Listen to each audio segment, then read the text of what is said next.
eso posible un grupo de personas abnegados, entregados, sacrificados, indomables, que cuando se tiene fe en un proyecto, cuando se tiene fe en una idea, esta idea, a la corta o a la larga, termina por imponerse. La presencia de esta gran cantidad de personas hoy aquí, en el Parque Municipal de Cerdañola, son un claro testimonio de que la izquierda que pretende transformar la sociedad, no ha muerto, no morirá jamás. Mientras que haya gente que pretenda enriquecerse a costa de los débiles, mientras que haya gente que pretenda ignorar que existen tremendas desigualdades como consecuencia de sus egoísmos desmesurados, la gente de izquierda, la gente que estamos agrupados en Esquerra Unida y Alternativa en Cataluña, y la gente que está agrupada en Izquierda Unida a nivel de España, tenemos que tirar hacia adelante, pese a todas las dificultades, pese a las campañas sistemáticas en contra de la televisión, de todas las televisiones, de todos los medios de comunicación. Parece ser que ya en este país no hay ninguna necesidad de ser realmente de la izquierda transformadora. Se puede ser de la izquierda descafeinada, la izquierda que en definitiva no cuestiona el sistema capitalista. Pues bien, vosotros aquí con vuestra presencia estáis demostrando claramente que hay un amplio espacio para trabajar, que hay un amplio espacio para luchar. Allí estamos nosotros. Yo esta tarde, en nombre de la organización local de Esquerra Unida y Alternativa, me honro en presentar a dos personas que van a intervenir esta tarde. Va a intervenir el segundo candidato a las elecciones al Parlamento de Cataluña en las elecciones del próximo día 17 de octubre. Ni que decir tiene que hoy aquí yo hago un llamamiento muy serio, muy sereno, para que lo que tanto el compañero Jordi Miralles como el compañero Julio Anguita os van a decir, lo retengáis en vuestra memoria y a partir de este momento, a partir del momento en que termine este mitin, os convirtáis en los principales divulgadores de las ideas que aquí van a expresarse. No quiero continuar más porque pienso que estáis evidentemente deseosos de escuchar a los dos compañeros que van a continuar, tanto al compañero Jordi Miralles como al compañero Julio Anguita. Sin más preámbulos, paso a presentar al compañero Jordi Miralles, candidato número 2 en las listas de Esquerra Unida y Alternativa.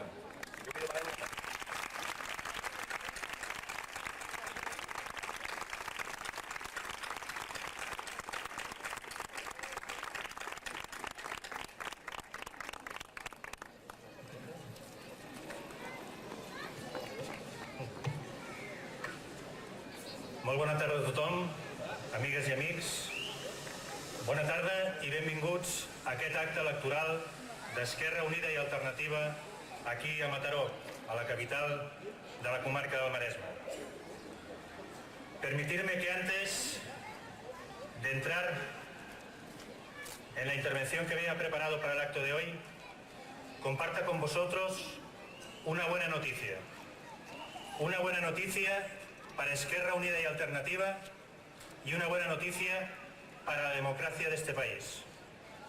Esquerra Unida y Alternativa tuvo que impugnar al principio de esta pre-campaña electoral los acuerdos que había tomado la Junta Electoral Provincial, en la cual, reconociendo que Esquerra Unida y Alternativa es una fuerza con presencia en el Parlamento de Cataluña, luego nos aplicaban en la repartición de los espacios públicos gratuitos en la televisión y en las radios el mismo tiempo que las fuerzas políticas no parlamentarias. Era un contrasentido, era una contradicción ante la cual Esquerra Unida y Alternativa presentó recurso y os tenemos que decir que favorablemente ha dictaminado a favor de la democracia y a favor de Esquerra Unida y Alternativa que podamos tener el tiempo que nos corresponde como organización y por una vez podremos empezar a decir que a Esquerra Unida y Alternativa también se nos ve un poco más en los medios de comunicación. Dicho esto, amigos y amigas, también poner en común con vosotros un agradecimiento. Un agradecimiento a un compañero que está aquí con nosotros. Un compañero que simboliza junto con otros, pero seguramente que igual que mejor que otros, una de las características de nuestra organización. Ese hilo rojo del movimiento obrero, ese hilo rojo de la lucha clandestina, ese hilo rojo del compromiso militante, ese hilo rojo de los comunistas y de la izquierda. Es el compañero Josep Serradell Román, que está aquí con nosotros, que él, junto con el compañero Gregorio López Raimundo, cierran conjuntamente la candidatura de Esquerra Unida y Alternativa. Una fuerza joven, pero una fuerza que lleva en sí lo mejor de la historia del movimiento obrero, lo mejor de la historia de los comunistas y lo mejor de la historia del Partido Socialista Unificat de Cataluña. Amigos y amigas de Mataró, en este acto os venimos a pedir el voto. Pero os venimos a pedir el voto después de poner en común análisis, valoraciones, reflexiones y propuestas. Y después de lo que aquí planteemos, si os convencemos, votarnos. Si queréis más información, preguntarnos. Si queréis seguir trabajando con nosotros, incorporaros. Pero vamos a pedir el voto explicando cosas, dando argumentos, dando datos y dando informaciones que nos permitan a Esquerra Unida y Alternativa llegar con todos y todas vosotras a una complicidad y a un compromiso. Porque vosotros sabéis que Esquerra Unida y Alternativa, ahora aquí en la entrada, había compañeros que os pedían vuestra colaboración económica. Somos una fuerza que tiene pocos recursos económicos, pero tenemos el mejor de los capitales, que sois todos y cada uno de vosotros. Tenemos el capital humano que en estas elecciones tiene que redoblar sus esfuerzos para ampliar la influencia, la información, las propuestas de Esquerra Unida y Alternativa a todos los rincones de Mataró, a todos los rincones de la comarca del Maresma, para dar qué es, qué propone, qué plantea en estas elecciones del 17 de octubre Esquerra Unida y Alternativa. Y amigos y amigas, el día 17 de octubre estas elecciones son de las más importantes que se han dado en Cataluña en los últimos años. Y no es una frase hecha, no es una repetición de aquella palabra que cada vez que hay unas elecciones son unas elecciones históricas. Son unas elecciones muy importantes. Los catalanes y las catalanas, los trabajadores de Cataluña nos jugamos muchísimo. Hace 20 años que nos gobierna la derecha en Cataluña. Hace 20 años que nos gobierna Jordi Pujol. Hace 20 años que nos gobierna Convergència i Unió. Y las políticas que ha desarrollado la derecha, Jordi Pujol, Convergència i Unió, no son favorables a los intereses de la mayoría de los ciudadanos y de las ciudadanas y por tanto de los trabajadores, aquellos que decimos que Esquerra Unida y Alternativa queremos representar. Y no lo decimos en abstracto. Decimos que es una política negativa para los intereses de los trabajadores y de la mayoría de los ciudadanos y ciudadanas, y a eso vamos a aportar algunos datos. Algunos datos de situaciones que vivimos cotidianamente y que a veces nos es difícil de nuevo interiorizar para rebelarnos ante algunas situaciones tremendamente injustas. Y poner en común algunos datos que nos sirvan para llegar a más personas, a convencer de que es necesario poner fin a la etapa política que representa Jordi Pujol, no tanto por un cambio estético, no tanto por un cambio de personas, sino fundamentalmente por un cambio necesario de políticas. Un cambio necesario que necesita Cataluña para poder iniciar el siglo XXI con una perspectiva de izquierdas, con una perspectiva progresista. ¿Y esos ejemplos cuáles son? Por ejemplo, en política laboral, en Cataluña, en el año 1998 ha crecido el 13,8% los accidentes laborales, con lo que ha llevado a un nivel altísimo de muertes de trabajadores y trabajadoras en Cataluña. ¿Y eso por qué? Porque en Cataluña de los 10 contratos que se hacen, solo uno es fijo. Los demás son eventuales, precarios. El 49% de esos contratos no superan los 5 días para la mayoría de los trabajadores y de las trabajadoras. Y el 49% de esos contratos los hacen las empresas de trabajo temporal. Unas empresas que están actualizando aquello que conocimos en el siglo XIX y a principios del siglo XX, y especialmente que afecta a la gente joven. A los jóvenes de este país que para poder tener un puesto de trabajo se tienen que vender a una empresa intermediaria para luego tener que estar contratados por otra empresa. Y esta política que está haciendo Jordi Pujol, primero en acuerdo con el Partido Socialista Obrero Español y ahora con acuerdo con el Partido Popular, ha llevado ni más ni menos que Cataluña sea la comunidad autónoma con el mayor número de empresas de trabajo temporal. Esas son las consecuencias de una política económica y social que aplica en Cataluña, que compartió con el Partido Socialista a nivel del Estado español desde el año 1993 y que comparte ahora con el Partido Popular desde el año 1996. Pasemos al terreno de los servicios públicos. Por ejemplo, la enseñanza.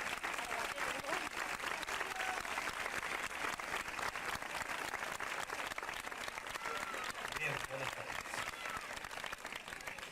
Como va a ser, no sé el tiempo que tardaré en volver a Mataró, pido determinada atención porque, como es norma en mis intervenciones, lo mismo que ha hecho el compañero Jordi Miralles, voy a explicar. Generalmente, en el mundo nuestro, en el mundo de la izquierda, muchos de nosotros y de nosotras, cuando nos enfadamos, hay que hacer la revolución. Hay que hacer la revolución. Sin embargo, yo voy, para empezar, a plantear 4 pequeñas revoluciones que, si se pusieran en marcha, cambiaban España entera. 4 cositas que parece que no tienen importancia. Es decir, no son la revolución, no es el levantamiento armado, no es la toma de la fábrica ni del campo. 4 pequeñas cosas. Vamos a ver la primera. La primera es cuando un día las palabras quieran decir lo que son las cosas. Que a esto le llamen gafas, a esto micrófono, a aquello altavoz y a esto escenario. ¿Es que no pasa eso? No. Vamos a ver. Modernidad. Hay que ser modernos. España va hacia la modernidad. La política antigua era una política que no era moderna. Bien, primera reflexión. Primera pequeña revolución. Año 1972, 73, 74, 75, 76, 77, 78. Compañeros de los sindicatos que aquí estéis. Si hace 20 años yo os digo lo que estáis tragando, me tiráis al mar. Esta es la modernidad. La vuelta atrás.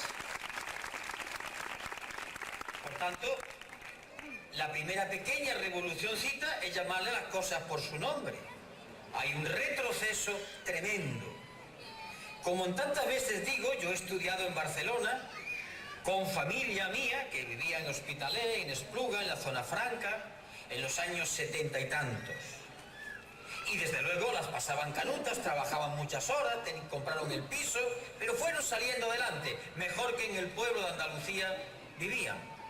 Pero entonces se hablaba de empleo seguro, no había contratos basura y, por tanto, la primera pregunta que yo hago es, ¿qué sociedad era más moderna, aquella o esta?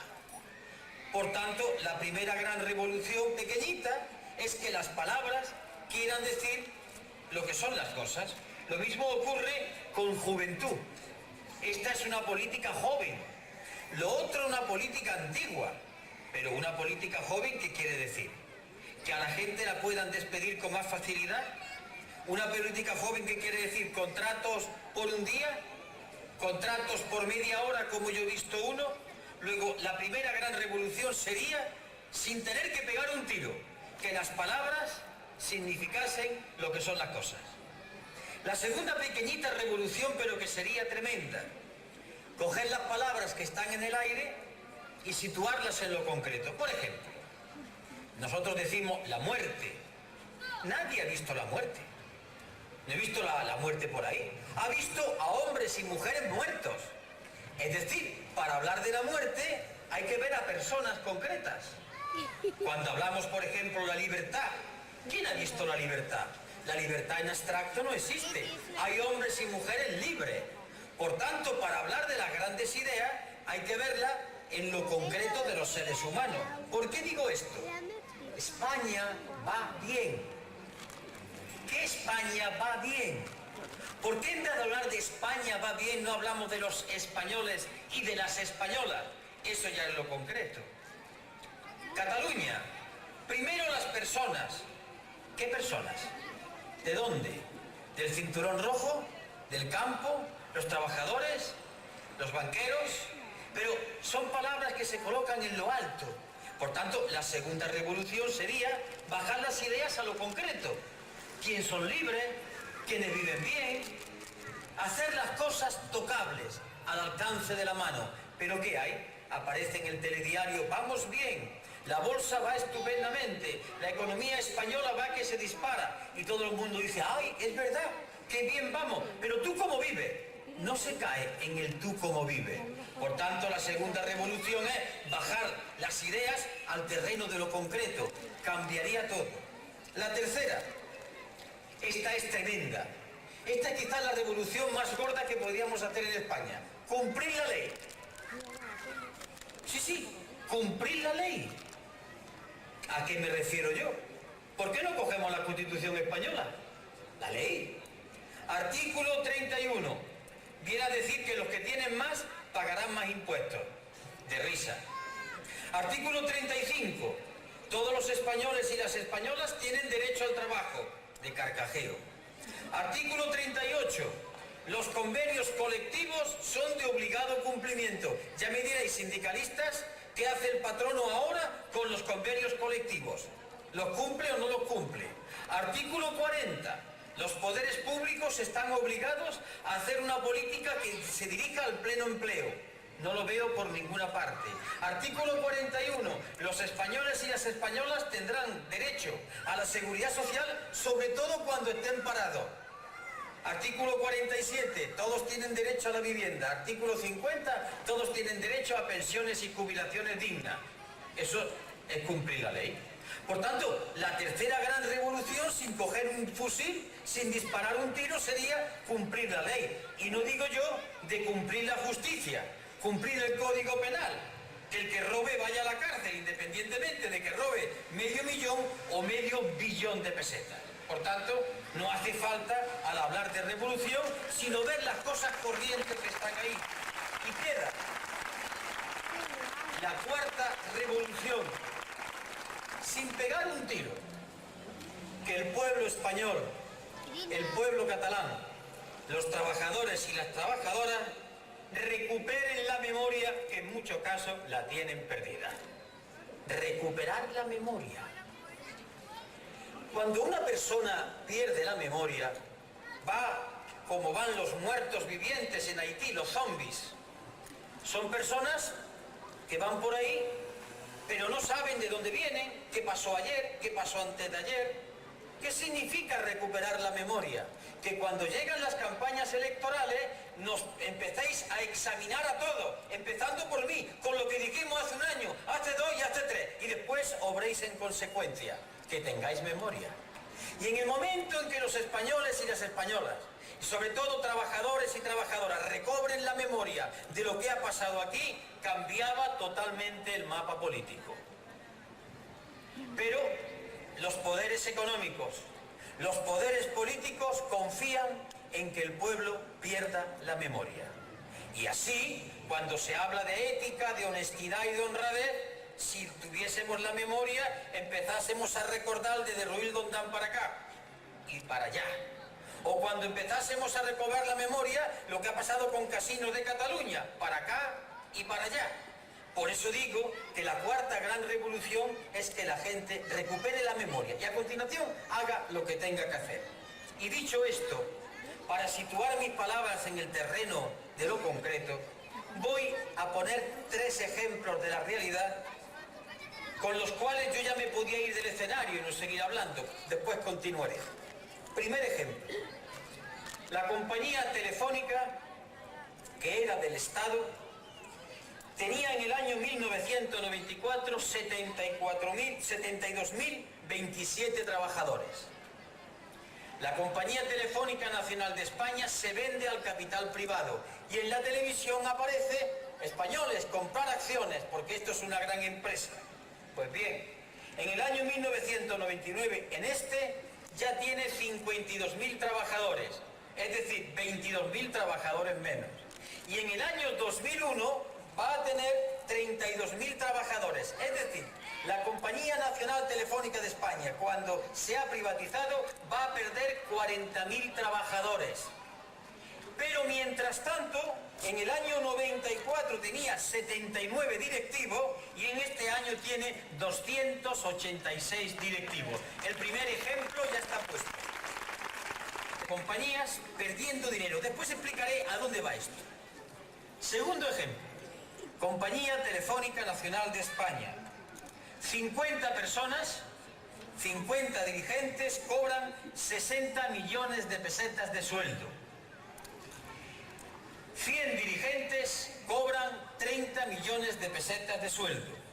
Sumando el sueldo de estos 150 dirigentes, nos encontramos que 150 personas cobran 6.000 millones de pesetas al año. Si cogemos esto y lo comparamos con una persona que cobrase 150.000 pesetas al mes, colocando ese salario durante 14 pagas, lo que cobran estos 150 equivaldría al sueldo de 3.500 personas a 150.000 pesetas al mes. Esto también es de la realidad. Y todavía no he hablado de cambio, de las grandes palabras, de lo que está en la calle, porque esto es hablar de política. Y lo tercero, que es quizás lo más impresionante, y que no falta un día desde el martes pasado que lo diga. El martes 21 de septiembre, hace poco tiempo, en el Congreso de los Diputados se presentó por quinta vez, 5 veces ya, esta vez de manos de nuestro compañero Pedro Antonio Ríos, diputado por Murcia, una propuesta para acabar con una situación que viene así desde el año 1966. Digo bien, desde la época de Franco, nos ha tocado. Y la situación es la siguiente. Un señor o una señora que sean o hayan sido ministros, cuando dejan de ser ministros, tienen su sueldo. Médico, albañil, fontanero, agricultor, diputado, lo que sea, sueldo. Pero aparte, y durante 2 años, va a cobrar 750.000 pesetas cada mes, lo cual supone que en 2 años 18 millones de pesetas, aparte del sueldo.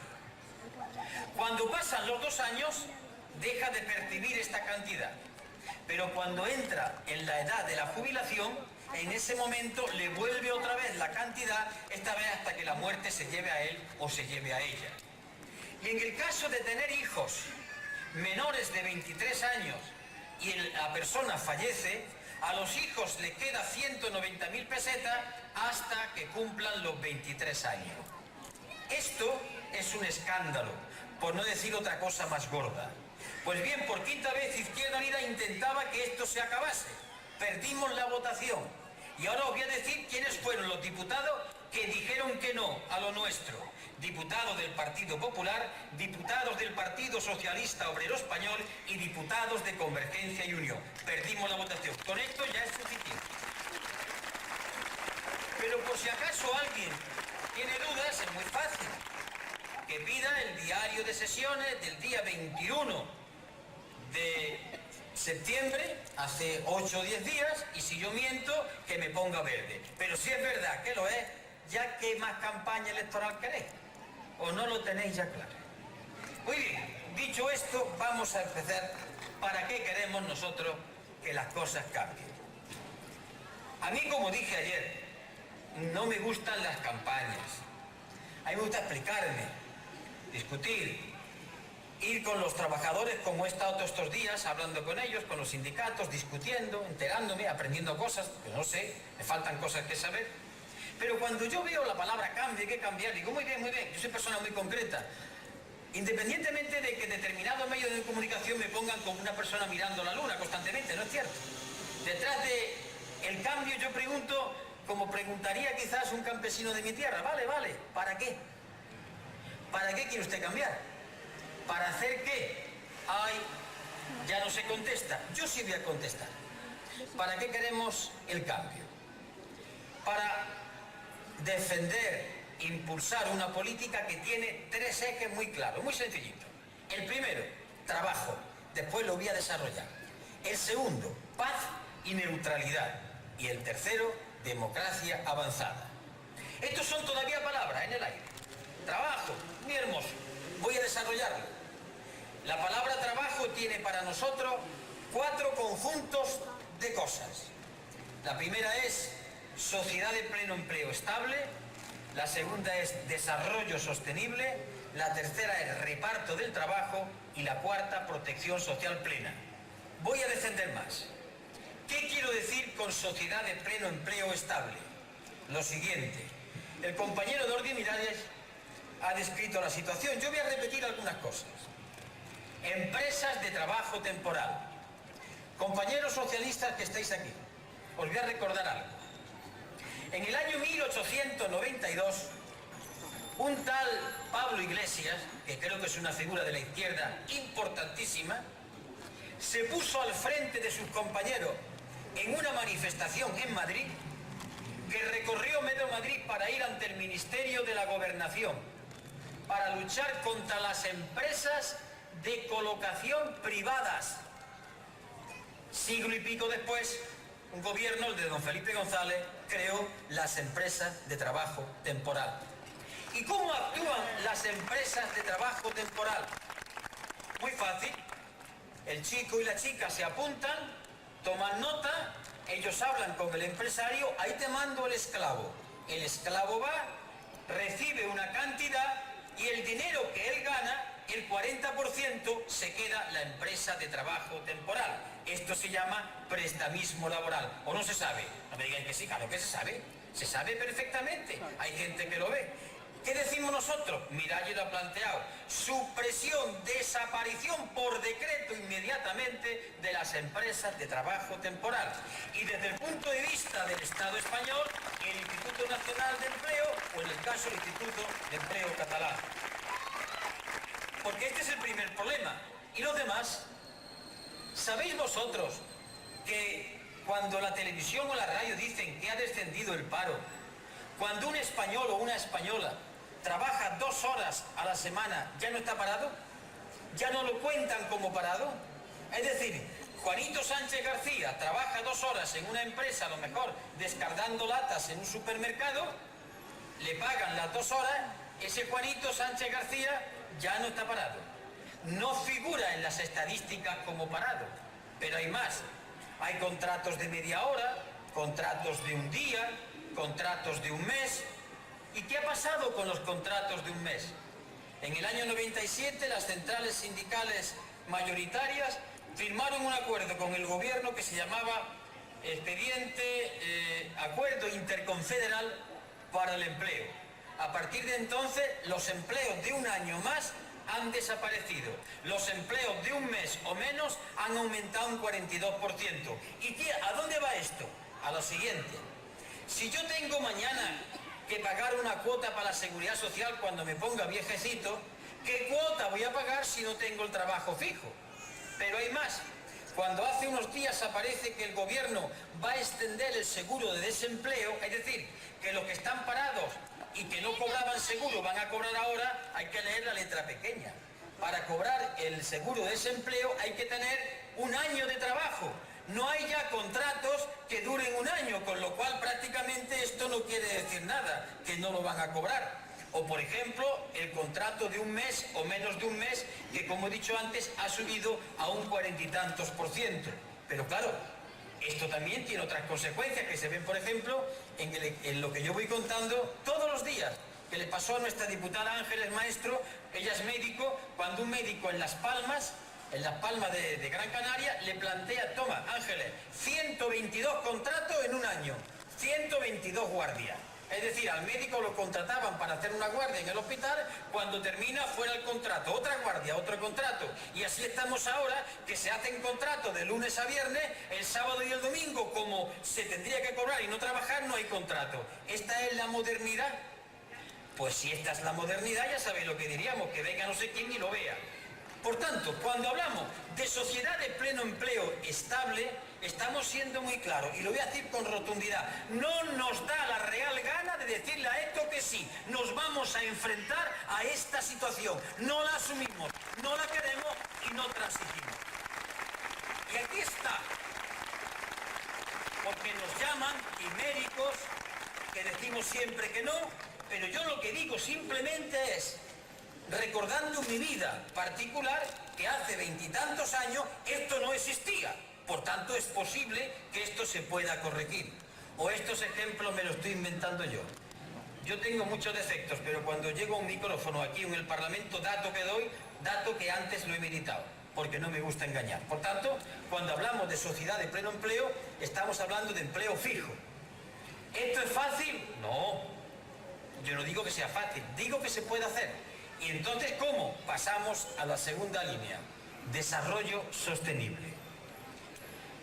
Mirad, en vez de vender Telefónica, Repsol, Aldeasa, Tabacalera, Argentaria, que han vendido todas las empresas del Estado y a continuación han puesto a trabajadores en la calle, nosotros somos defensores de las empresas del Estado.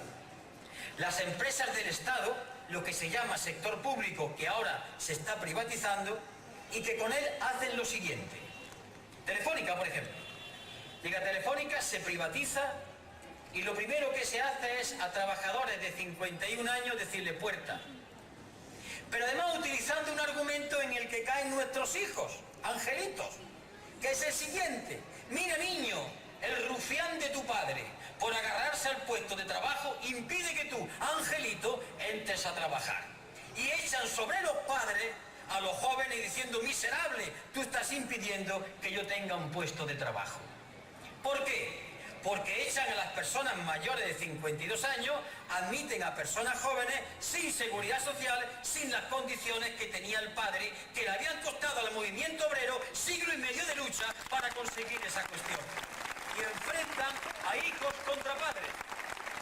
Y bien, pero sigue más, porque estaba en el tema de desarrollo sostenible lo que están haciendo. ¿Qué ocurre con estas personas de 52 años? Las ponen en la calle, le dan un dinero. Y el dinero, que suele ser unos cuantos millones, parece que mucho. Dura poco, ¿eh? Generalmente se pone un bar, un chiringuito, que bueno, va... Pero bueno, se recibe un dinero. ¿Qué ocurre a continuación? Que cuando el trabajador llega a los 65 años, el dinero, hasta los 65 años, ¿quién lo ha puesto? ¿La empresa? No, el Estado. ¿Y el dinero del Estado de quién es? De los presentes. Somos los que costeamos esa operación. Y al llegar a los 65 no cobra ya una pensión normal, cobra una pensión muchísimo menor. Pero ¿qué hacen además? Algo tremendo. Y es lo siguiente. Como ponen en la calle a personas que trabajaban y hacían cosas que son necesarias de hacer, el caso último lo vi en la fábrica Ericsson, sueca de Madrid. Pusieron en la calle a 10, 12 mil hombres, lo que estaban haciendo era algo importante, pero tienen remedio. Aparte de coger del Estado el dinero para ponerlo en la calle, que tiene la cosa bemoles, el Estado le da dinero para facilitar que lo despidan, cogen y ese trabajo que tenían que hacer se lo dan a empresas subcontratadas. Empresas subcontratadas que no tienen asegurado a sus trabajadores, que hacen los trabajos en condiciones tremendas. España, el primer país de la Unión Europea en accidentes laborales. Cuando hay accidentes laborales no es por ningún capricho, es porque estas empresas de subcontrata ponen a la gente a trabajar horas extraordinarias sin pagarlas y la gente tiene que comer y se presta a esto. Son las consecuencias de los accidentes laborales. ¿Por qué ocurre tanto accidente de carretera? Son malos conductores, pero vamos a decir la verdad. Si hay empresarios que le obligan al conductor a tomar pastillas para que no se duerma al volante, llevando gente de aquí para allá. ¿O no lo sabemos? Bien, esto es la situación que significa desarrollo sostenible. Intervención del Estado en la economía, que lo voy a decir. Intervención del Estado en la economía. ¡Horror! Ya te descubriste. Aquí está la oreja del comunista que ha dicho intervención del Estado en la economía. Pero si es que el Estado interviene, pero a favor de los otros, vamos a ver. ¿Qué es esto de subvencionar los despidos en los expedientes de regulación de empleo? ¿Qué es, por ejemplo, esto que no ha salido en televisión? Los goles de Rivaldo, tal vez, pero estas cosas que yo estoy diciendo no. Por ejemplo, del dinero que los trabajadores ponen, se aparta una cantidad para pagarle el subsidio de desempleo a los parados y a las paradas que lo cobran. No todo parado o toda parada lo cobra. Es decir, que los parados y las paradas cobran la prestación del seguro con un dinero que ponen sus compañeros que están trabajando. El año pasado, y este año si no lo remediamos, el gobierno cogió 300.000 millones, que se dice pronto, de ese dinero, y se lo dio a los empresarios para que pagasen las cuotas de la seguridad social que el empresario tiene que pagar. Es decir, trabajadores, un dinero que tú pones para que el parado y la parada cobren.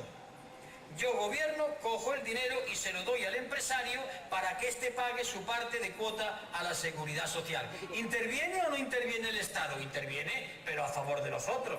Cuando se aprueba la reforma del mercado laboral y se dice se podrá despedir con 45 días de indemnización y atención, dentro de un año serán 20 días.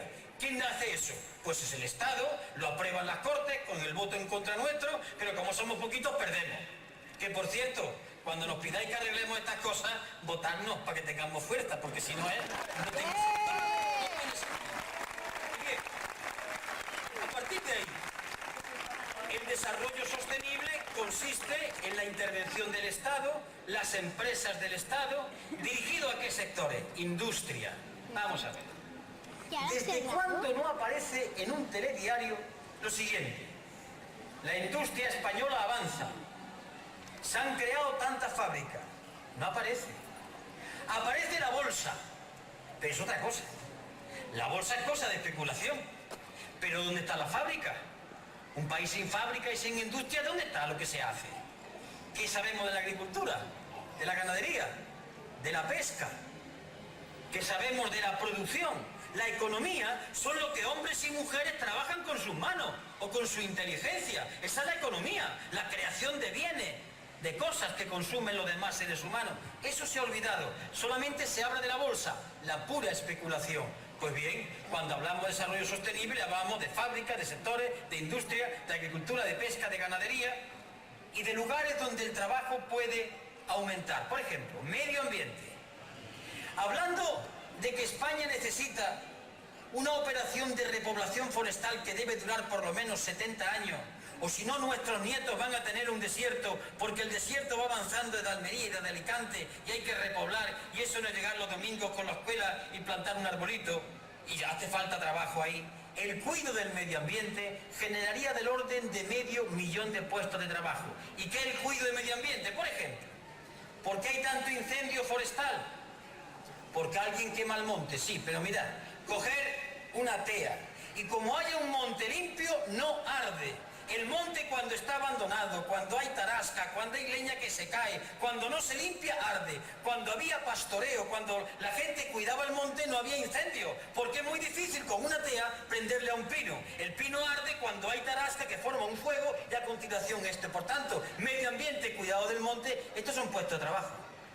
Saneamiento de las aguas, tanto del mar como las aguas de los ríos, encauzamiento de las rieras, que decís aquí, o de las ramblas. Hay una serie de alternativas junto a la atención a la tercera edad. ¿Cuántas personas necesitan de asistentes sociales? ¿Cuántas personas necesitan que en la escuela haya otras cosas que no solamente el mami, mi mamú, o las matemáticas, la danza, la pintura, la escultura, la música, cultivar personas? Ahí está. Esto es lo que llamamos desarrollo sostenible, ya se entiende. Tercero, reparto del trabajo. Hoy, cuando hablamos del reparto del trabajo y de las 35 horas, fue en la campaña del año 93 48 horas antes de que me diese el infarto aquí en Barcelona, me enfrenté a 13 interrogadores, que no entrevistadores, en Antena 3. Y me dijeron, señor Anguita, eso de las 35 horas, usted está chalao. Claro, lo decía Izquierda Unida. A los 5 meses lo dijo el primer ministro de Francia, el señor Rocard, socialista. Ah, magnífica idea la del señor Rocard. Y a partir de hoy no hay nadie que hable del reparto del trabajo. Cuidado, no todos decimos lo mismo. Lo que Izquierda Unida dice es lo siguiente: reducción de la jornada laboral a las 35 horas sin reducción salarial y en cómputo semanal. Esta es nuestra propuesta. Pero, ¿y por qué vamos a reducir? Esto es un disparate. ¿Quién ha dicho eso? Si la historia del movimiento obrero está llena de reducción de la jornada laboral. Si en el año 1848 Carlos Marx se felicitaba porque los obreros habían conseguido la jornada de 10 horas. 10 horas a la semana. Y había conseguido aquello, ¿cómo trabajarían antes? Y avanzando el tiempo, el movimiento obrero internacional acuerda la jornada del 1 de mayo, que se hace el 1 de mayo de 1890, porque se acuerda que los trabajadores salgan ese día para presionar a la patronal mundial para la jornada de 8 horas. Y se consigue. Y en el año 83, durante el gobierno de Felipe González, se aprueba por ley, la reducción de la jornada. Que hay algún que otro sindicato que dice, no, por ley, lo hizo el PSOE por ley, la reducción de la jornada laboral a 40 horas. Luego, ¿qué se demuestra en la historia? Que la jornada laboral se ha ido reduciendo. Y por tanto, ¿por qué hablamos de reducir? Razones. Primera, el trabajo que hay que repartirlo. Segundo, aparte de crear más puestos de trabajo. Y tercero, no nos engañemos. Hay un proceso de técnica, de tecnificación, que está cumpliendo el papel que las manos hacían antes. Apareció en el campo. Las cosechadoras, los tractores, echaron a gente del campo y vinieron a ciudades como Barcelona o como esta o como Mataró a trabajar en la fábrica.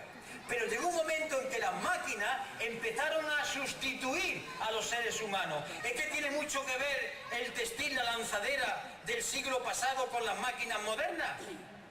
Y por tanto, las máquinas van haciendo cosas que antes habían brazos de obreros. Pero siempre había alguien que decía, no, lo que hemos estudiado no. Lo de la plumilla no, pues también.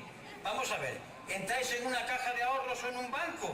No había antes más empleados en el banco que ahora. Hacen así con los dedos y salen en el ordenador. ¿Qué estoy diciendo? Que hay un proceso de la técnica que está haciendo funciones que antes hacían los seres humanos. Pues desde la izquierda aprovechemos esto para que el ser humano, teniendo trabajo, repartiéndolo y creando más, pueda vivir dignamente, que es la vieja aspiración de Carlos Marx, de Bakunin y de Pablo Iglesias. Dicho sea de paso, una sociedad donde exista el ocio creador y cultivador del ser humano. Por eso planteamos las 35 horas. Ahora bien, 35 horas sin reducción salarial. ¿Y eso qué significa? Mira, para empezar vamos a hablar claro. Hay que ir acabando con las horas extraordinarias. Tantas son, pues esta mañana me he enterado yo que en Telefónica se hacen 8.000 horas extraordinarias, están previstas. Según un estudio de la UGT, el año pasado se hacen en España 90 millones de horas extraordinarias, 300.000 puestos de trabajo, y como tantas veces refiero, en el metro de Madrid, con las horas extraordinarias que se hacen, se podrían crear 1.500 puestos de trabajo. Ahora bien, el trabajador que hace horas extraordinarias, algunas veces porque lo necesita y otras porque el patrono se lo impone y no están los tiempos para protestar, y eso sí se lo paga. Que yo recuerdo todavía en el año 97, cuando la quinta Asamblea Federal de Izquierda Unida, estábamos en el Palacio de Congreso, Juan Carlos I, y llegaron las mujeres de la limpieza a hablar conmigo. Señora Anguita, mire usted, nosotras cobramos 8 horas, pero trabajamos 13. Y además de balde, porque si no nos ponen en la calle. Esto existe hoy, no cerremos los ojos. Por tanto, cuando hablamos de las horas extraordinarias, hay que dialogar con el trabajador.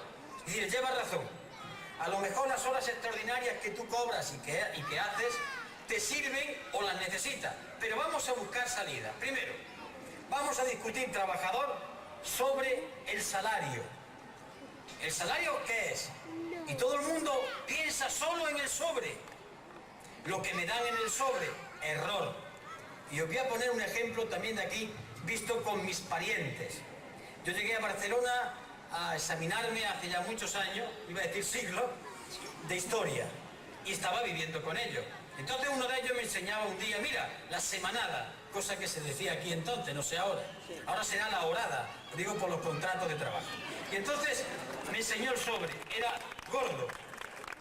Pero a continuación el hombre era lúcido, dice, claro, he echado tantas horas extraordinarias, vivía entonces al final de Hospitalet, ligando ya con Esplugas.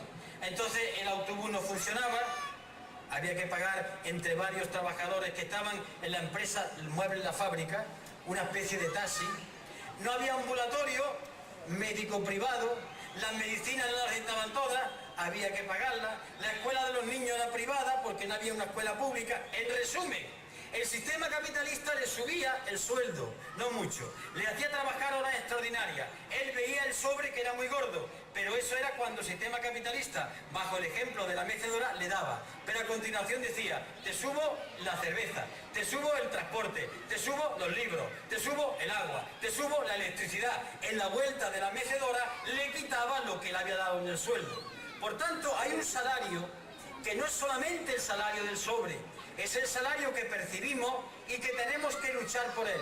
Que la escuela sea pública, gratuita y de calidad. Y los libros de texto gratis, que lo hemos propuesto 3 veces en el Congreso y para abajo, caída, con el voto del PSOE en contra de esta propuesta.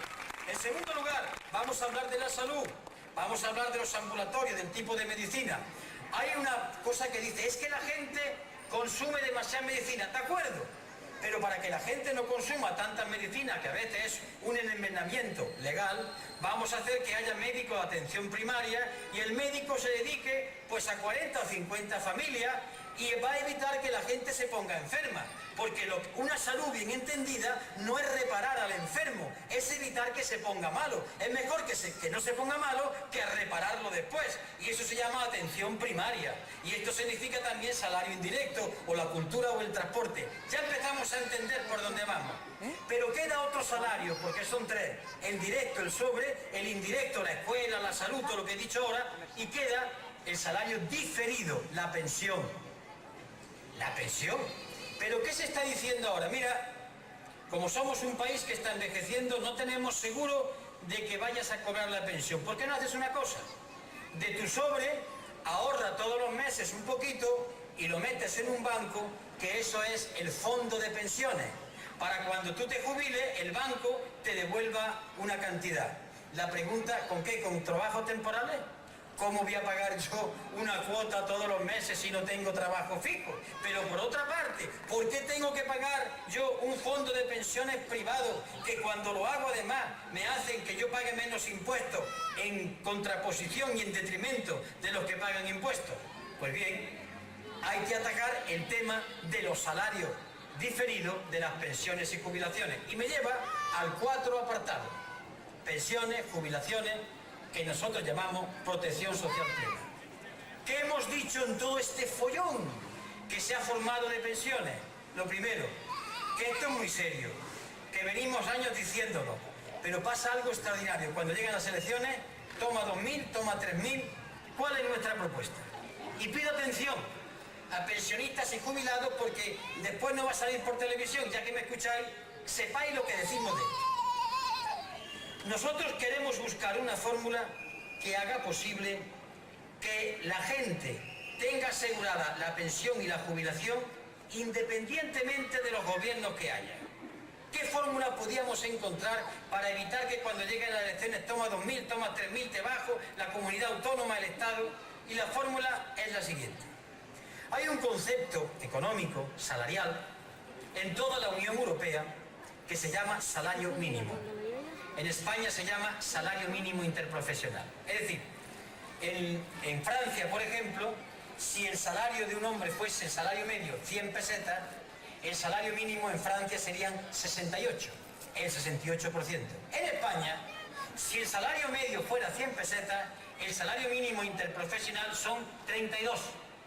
Es decir, el salario mínimo español está muy por debajo del salario mínimo europeo. Primera propuesta, que el salario mínimo interprofesional, en el caso de España, se vaya acercando en pocos años, 4, 5, máximo 6, al salario europeo. ¿Y por qué lo queremos?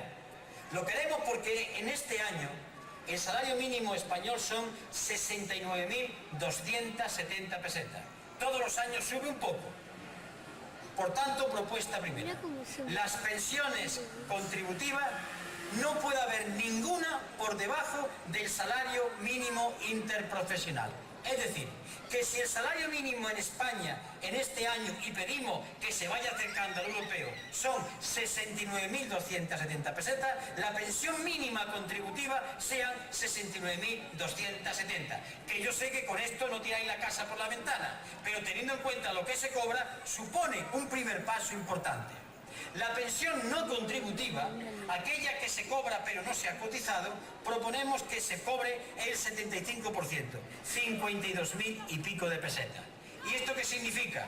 Que subiendo el salario mínimo y por tanto acercándonos a Europa y haciendo recaer la cuestión de las pensiones y las jubilaciones en torno a esto, tenemos un sistema mucho más justo y significa más dinero para nuestros pensionistas y jubilados. Nos parece muy bien que el gobierno y los sindicatos hayan llegado a un acuerdo. Nos parece muy bien que a los trabajadores les den 3.000 pesetas más, muy bien, pero lo nuestro es mucho más lejos, es mucho más importante, porque introduciendo esta fórmula no la hace depender de la voluntad de ningún gobierno si hay elecciones o no hay elecciones. Y bien, la primera línea, de manera muy amplia, la he despachado. Para esto queremos cambiar, para trabajar aquí. Segunda línea. Paz y neutralidad. Han hecho tantas barbaridades con la palabra paz, con la palabra democracia, con la palabra izquierda, sobre todo con la palabra izquierda, la cantidad de barbaridades que se han hecho, que ya pues nos reímos cuando escuchamos la paz. Pero vamos a ver el concepto paz cómo va ligado al bolsillo. Evidentemente, para empezar, estamos en contra de la guerra. Y voy a ser claro, no nos da la gana de decirle que sí a la OTAN. Y vamos a decir no a la OTAN, no a la OTAN, hasta que tengamos en condiciones de seguir estando de pie. ¿Por qué? Por criterio de cultura de izquierda, la izquierda siempre ha sido pacifista. Y cuando ha tenido que coger las armas es porque había agresiones fascistas y había que defenderse. Pero la cultura de la izquierda ha sido siempre pacifista y queremos un mundo en paz. Ahora bien, no solamente es porque queremos un mundo en paz, porque estamos en contra de la OTAN, porque no queremos el dispendio en armamento. Es por una cuestión muy importante. Saldrá por la televisión muchas veces, España tiene que ser competitiva. Tenemos que mejorar la calidad de los productos. ¿Qué quieren decir? Rápidamente. Con la Unión Europea, nosotros vamos a competir con franceses, portugueses, italianos y alemanes. Y por tanto, el problema de todo Estado es vender más que lo vendan a uno. Porque si uno compra más que vende, tiene la cuenta en número rojo. Como tiene mucha gente la cartilla, la cuenta de ahorro en número rojo. Ahora bien, ¿cómo conseguimos vender nuestros productos? Pues no hay nada más que dos caminos. Uno es el más sencillo, para el capital.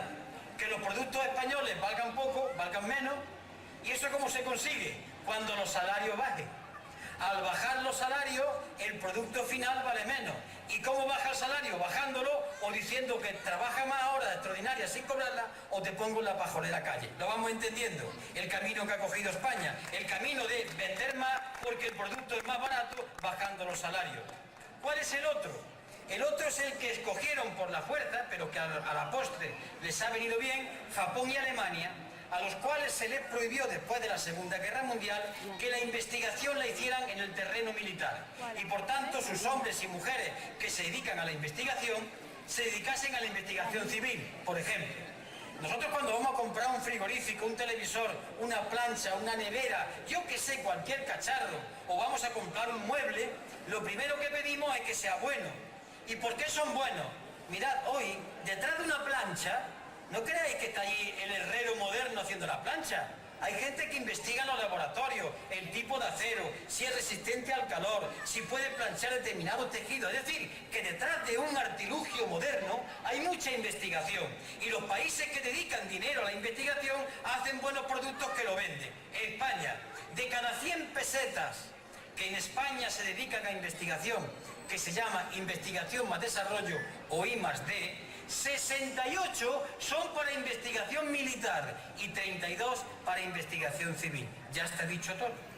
Por tanto, cuando vamos de paz y no tomar parte en guerras, que es la neutralidad, no solamente estamos planteando un problema de conciencia o un problema de cultura de izquierda, estamos planteando una orientación de los fondos públicos dirigida a la investigación en el terreno industrial o en el terreno de la biología, aplicado a la agricultura, por ejemplo. Hoy, detrás de la agricultura, detrás de las manipulaciones genéticas, también hay gente que se dedica a investigar para ver qué tipo de carne, para ver qué tipo de sembrado. Es decir, ciencia y técnica hoy están detrás de todos los campos de la producción. Tercera línea, democracia avanzada. Y aquí ya es cuando uno lo dice y si no lo explico dirán, bueno, ya estamos, la democracia, y es verdad. Hombre, hay que reconocer que mejor que con la época de Franco estamos. A mí no me está deteniendo nadie cuando baje de aquí, por ahora.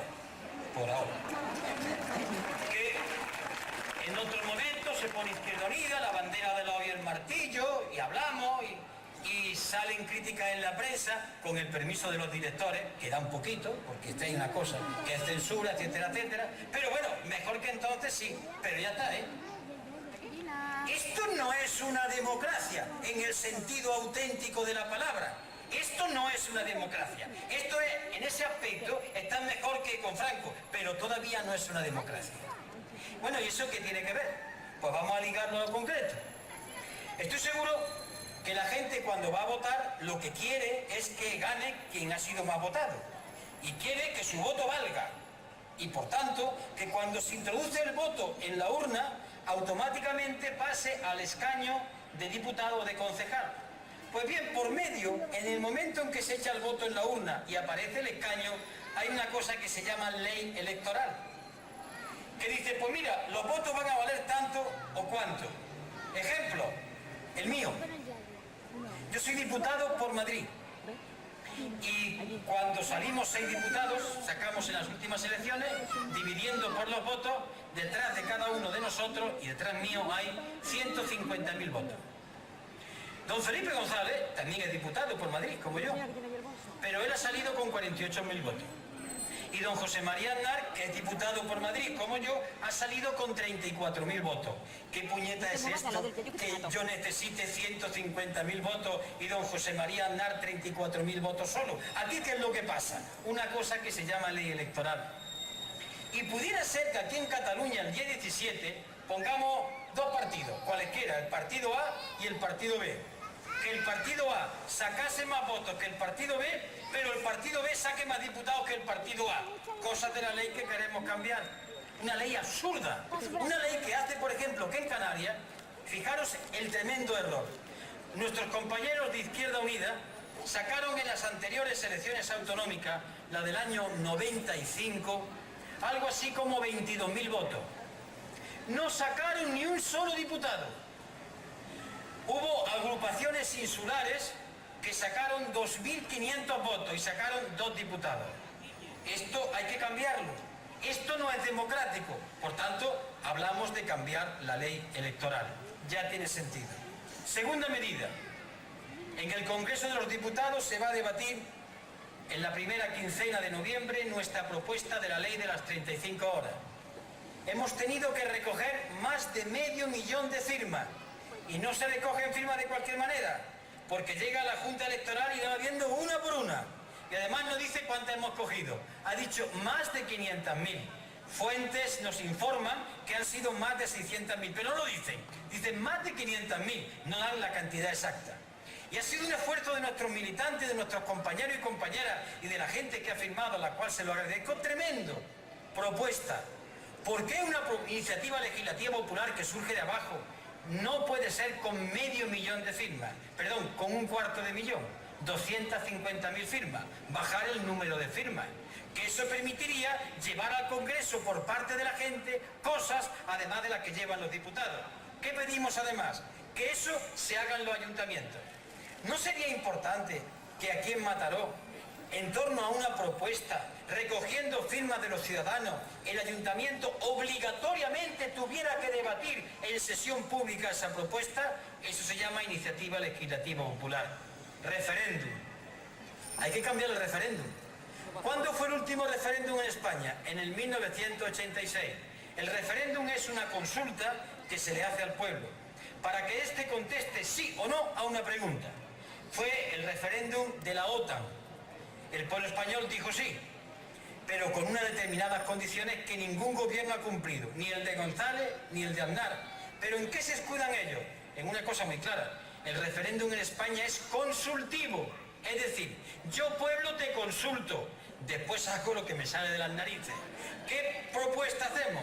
Que el referéndum, en vez de consultivo, sea vinculante, como en Francia, como en Dinamarca y como en Irlanda. Es decir, que lo que vote el pueblo sea de obligado de cumplimiento por parte del gobierno. Veis que la medida es importante para la democracia. ¿Y qué planteamos? El referéndum, además, se puede hacer en la comunidad autónoma y en el ayuntamiento. Por ejemplo, otra vez, Mataró. Yo no digo que cambiar una farola, poner una fuente o arreglar una acera, pero a lo mejor hay problemas en el ayuntamiento, en el municipio, que hace falta que el pueblo se pronuncie, porque son importantes el plan general de ordenación urbana, cosas importantes, si pasa un ferrocarril, los terrenos. Pues no habrá cosa mejor que haya un referéndum local. Se le pregunta del ayuntamiento al pueblo, sí o no, el pueblo participa, el pueblo vota y creo que la democracia sale ganando. ¿Veis ya cómo la democracia avanzada tiene algo que ver con la gente? ¿No es la idea de la democracia en el aire? Hay más cosas, sí, y vamos a explicarlas. Por ejemplo, hay algo que es ofensivo para la democracia y también nos afecta a los diputados. En mi caso, por ejemplo, por ser diputado de las Cortes Generales, yo tengo lo que se llama inmunidad. ¿Y esto en qué consiste? Que a mí, mientras yo sea diputado, no me puede juzgar cualquier tribunal. Solamente me puede juzgar el Tribunal Supremo, el máximo tribunal de España. Pero para poder juzgarme ese tribunal, le tiene que pedir permiso al Congreso de los Diputados. Es lo que se llama el suplicatorio. Es decir, Congreso de los Diputados, dice el Tribunal Supremo, ¿me da usted permiso para que yo pueda juzgar a don Julio Anguita González? Nosotros proponemos que siempre votar que sí, pero imaginemos que el Congreso dice no. Tenemos a un delincuente diputado que durante X años puede que no sea nunca procesado. Por tanto, propuesta nuestra, distingamos. Nosotros los diputados queremos ser inmunes para poder claramente de las cosas que pasan informar al pueblo sobre la política, la economía, pero si uno de nosotros es detenido robando, matando, haciendo cualquier barbaridad, pedimos no tener inmunidad, sino que se nos detenga, se nos juzgue en un tribunal normal y vayamos a la cárcel como cosa normal. Esta es la propuesta nuestra, que es mucho más democrática, puesto que hace que el diputado solamente sea inmune en cuestiones políticas, pero en cuestiones de delitos comunes como otro ciudadano más. Esto permitiría que la democracia avanzase. Hay más, hasta 29, pero no las voy a contar, las más importantes. Hay una que pasa delante de nosotros y no nos damos cuenta. Cuando el ilustre ladrón, y en España así, roba 5, 6, 7, 8, 9 mil millones de pesetas y después de un juicio, cuando lo hay, va a la cárcel. Está 3 o 4 años, si los está, y cuando sale, pues bueno, ha estado en la cárcel, ha pagado la culpa, pero se lleva lo que ha trincado, es decir, los 8, 9 o 10 mil millones. Propuesta que el Código de Reforma Penal se cambie en el sentido de que a la gente que ha robado y va a la cárcel, al final se le quite de los bienes y por tanto se le pueda expropiar, porque eso todavía no se hace. Y en ese sentido proponemos, por ejemplo, según el artículo 20 de la Constitución, que sindicatos, partidos políticos, asociaciones de vecinos, asociaciones culturales, deportivas, tengan derecho a salir por televisión. Me explico. La Constitución española de hace mucho tiempo es una constitución laica. El Estado español no tiene religión. Pero todos los domingos vemos en televisión la Santa Misa. No tengo nada en contra. Pero la misa es una ceremonia religiosa que afecta a la conciencia de unos señores que son católicos. Muy bien. Pero es que hay otros que no son católicos. Hay otros que son ecologistas. Hay otros que son partidos políticos, asociaciones de vecinos. ¿Qué pedimos? Que Televisión Española, el Canal 1, el Canal 2, que la TV3, que es del Estado, la Generalitat es Estado, tengan un tiempo dedicado para que estos sindicatos, partidos políticos, asociaciones de vecinos, media hora a la semana, 3 horas al mes, lo que se decida, puedan salir por televisión y explicarle a la ciudadanía cuáles son sus opiniones y sus propuestas. Eso hace mucho más democrático a los propios medios de comunicación del Estado. Y pedimos también algo para parar una cosa tremenda. Cada vez Los periódicos, las emisoras de radio y de televisión que hay en toda España están en menos manos. Hay una concentración de la propiedad de medios de comunicación. Y cuando todos los medios de comunicación de España estén en poquitas manos, esas poquitas manos son de gente con dinero. ¿Queréis acaso, trabajadores y trabajadoras, que vais a ver los problemas de los trabajadores en la televisión? No lo veis ahora. Entonces ni por el forro se va a ver esos problemas. ¿Qué pedimos? Una ley que impida que la propiedad de los medios de comunicación se concentre para que haya diversidad y por tanto pluralidad y por tanto democracia. Y bien, terminando. Para esto queremos nosotros el voto. Lo digo claro. Y por tanto, a los que no nos piensen votar, gracias por aguantar ahí el chaparrón. Y a los que nos piensen votar les voy a pedir algo más. Estamos en situación excepcional. Votad y traed 10 votos más. Los necesitamos. Porque no creáis que lo que está en los carteles, fulano mengano, no es ni más ni menos que dos caras de una versión muy coincidente. Aquí intentamos modestamente con nuestros fallos representar a esa izquierda que tiene siglo y medio. Y yo en esta Cataluña de tradición comunista anarquista, la CNT, la FAI, Federica Monseni, Federico Urales, el Noi del Sucre, etcétera, etcétera, y la tradición socialista, las tres, intentamos ser modestos depositarios de esa lucha de estos tiempos. Y por eso no pensamos abandonar la lucha, porque está en nuestras manos una parte de la herencia y no tenemos derecho a tirarla, sino a mantenerla en estos tiempos difíciles para que cuando los que nos sucedan venga, poder dársela. No podemos tirarla, podemos mejorarla, empeorarla no tenemos derecho y mucho menos tirarla. Para eso pedimos el voto. Al cinturón rojo de Barcelona, a los trabajadores, a las trabajadoras, al espíritu de lucha que yo vi en los años 70, a vosotros sindicalistas, que nos habéis tenido en la calle cuando había que defender, mientras otros estaban en contra vuestra. Memoria, sindicalistas, memoria y reflexión. Para esto lo queremos, pero para que nosotros podamos utilizarlo, primero se nos tiene que dar. Si no, ocurrirá algo que tanto mis compañeros como yo vemos, pues estamos constantemente viajando. Cuando hay un follón en una fábrica de despidos, allá que van los diputados de Izquierda Unida, porque no van otros. Entonces, y cuando vamos, nos piden, hombre, llevar al Parlamento una ley para que esto, y yo me río sin que ellos se sientan heridos. Mirad, no vale con que yo lleve la ley, si detrás no tengo fuerza. ¿Por qué cuando hay que darnos la fuerza, que son las elecciones, no nos la dais? Y venís ya débiles en busca de nosotros cuando llegan los problemas. Solucionarlo ahora es el momento.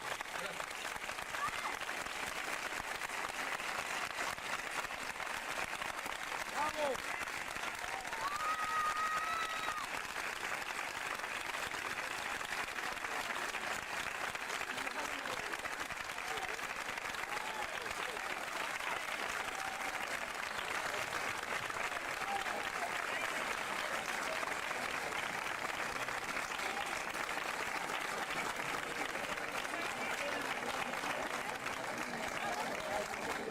Muchas gracias, muchísimas gracias por haber escuchado tanto al compañero Jordi Miralles como al compañero Julio Anguita.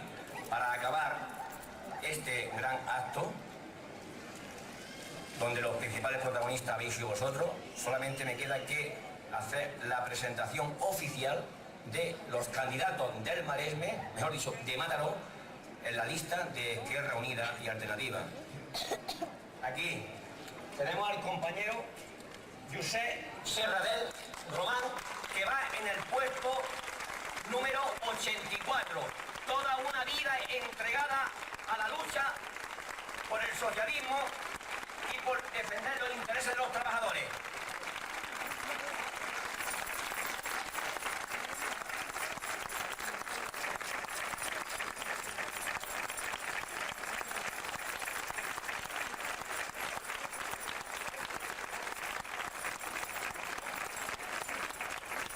Un hombre que jamás ha cambiado de ideas.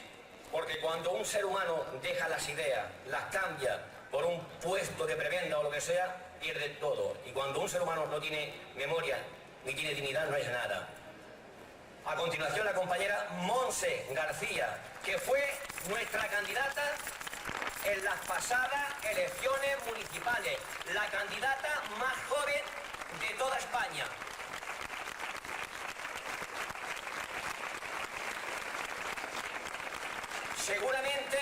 Seguramente que no está en el ayuntamiento porque mucha gente aún pensaba que votando a Iniciativa per Catalunya votaba a Izquierda Unida. Y nada más lejos de la realidad. Para votar a Izquierda Unida, al que quiera votar lo que representa Julio Anguita, tiene que votar esas siglas tan bonitas que a partir de ahora tienen que hacer carne en vuestra mente. Esquerra Unida y Alternativa, a partir de hoy, debe de convertirse en la auténtica izquierda de Mataró y de Cataluña.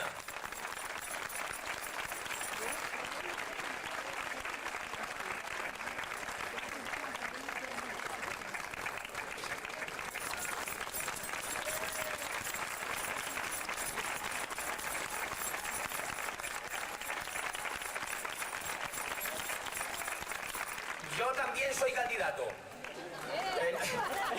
Soy candidato en un puesto bastante bajo. Pero lo que os puedo decir es una cosa.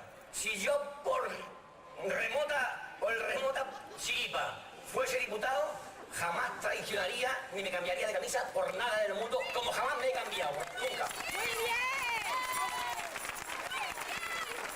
El que quiera votarnos, puede pasar por la calle Vitoria, número 3941, que ahí tiene Esquerra Unida y Alternativa su sede. Ahí hay votos en cantidad, para dar y para vender, para convencer a diestro y siniestro. Y en primer lugar a nuestros familiares y a nuestros compañeros de trabajo. De vosotros depende el que todo lo que Jordi Miralles y Julio Anguita han explicado se convierta en realidad. Si no se vota, todo quedará en agua de borraja. No habrá servido para nada. Muchas gracias de nuevo por vuestra presencia y a trabajar a partir de este momento para que el día 17 un poderoso grupo de Esquerra Unida y Alternativa entre en el Parlamento de Cataluña.